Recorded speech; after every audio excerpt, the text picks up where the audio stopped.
নমস্কার বন্ধুরা, আজ আমাদের পাখির প্রথম দিনের সকাল। গতকালকে 0 ডেজ ছিল। 0 ডেজে আমরা কালকে পাখিগুলোকে ভ্যাকসিন করেছি। কারণ ভ্যাকসিন করার কারণ হচ্ছে অনেক সময় আপনাদের যখন ফার্মে বাচ্চা আসে, অনেক সময় প্রথম ভ্যাকসিনটা কিন্তু হয়ে আসে কোম্পানির থেকে, অনেক সময় কিন্তু কোম্পানি থেকে ভ্যাকসিন হয়ে আসে না। এইবার আমাদের যে বাচ্চাটা এসছে এই ফ্লকে, সেই বাচ্চাটা কিন্তু ভ্যাকসিন হয়ে আসেনি। সেই জন্য আমরা 0 ডেজের ভ্যাকসিনটা কিন্তু আমাদের ফার্মেই করতে হয়েছে। ঠিক আছে, সেই কারণেই আমরা আজকে কিন্তু ফার্মে অ্যান্টিব্যাকটেরিয়াল স্প্রে করছি। আপনারা যখনই ফার্মে ভ্যাকসিন করবেন, পরবর্তী দিনে কিন্তু আপনারা এইভাবে স্প্রে করবেন।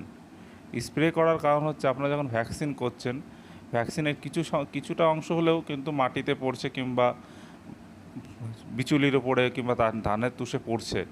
এবার যেহেতু ভ্যাকসিনটা একটা লাইভ ভাইরাস, যাতে পরবর্তীকালে বাচ্চার কোনো রকম সংক্রমণ না হয়, সেই জন্য কিন্তু আমরা পরবর্তী দিনেই এইভাবে অ্যান্টিভাইরাস স্প্রে কিন্তু করি। এক্ষেত্রে আমরা V904 অ্যান্টিভাইরাস স্প্রেটি ব্যবহার করেছি। আপনারা চাইলে বাজারে অনেক রকমের অ্যান্টিভাইরাস স্প্রে আছে, সেগুলো ব্যবহার করতে পারেন। ধন্যবাদ বন্ধুরা, ভিডিওটি ভালো লাগলে অবশ্যই লাইক, কমেন্ট এবং শেয়ার করবেন, আর চ্যানেলটি সাবস্ক্রাইব করবেন পরবর্তী ভিডিওর জন্য।